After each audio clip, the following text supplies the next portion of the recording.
Kong literature is based on a unique blend of Cantonese culture, British colonial influence, and modern urban experience.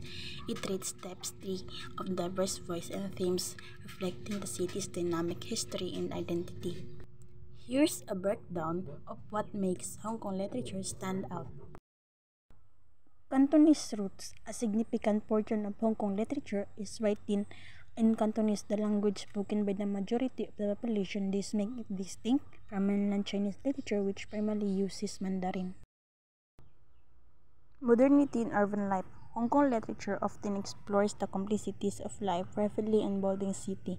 Writers delve into themes of globalization, social equalities in the city, unique blend of East and West.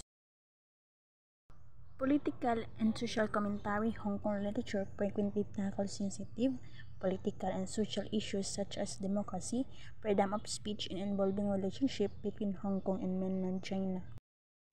Diverse genres.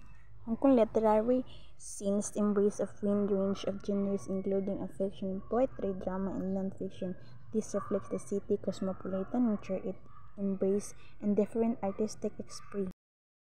Back on today's new generation. Since of identity, Hong Kong literature play a crucial role in shaping the identity of new generation. It provides platform for young writers to explore their own experience and perspective on the city involving landscape. Understanding history and culture.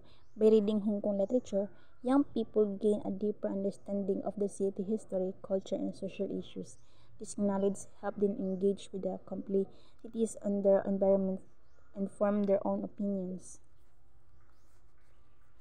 Inspiration and empowerment. Hong Kong literature can inspire young people to express themselves creatively and to become active participants in shaping the city's fortune. It provides a voice for those who want to challenge societal norms and advocate for change.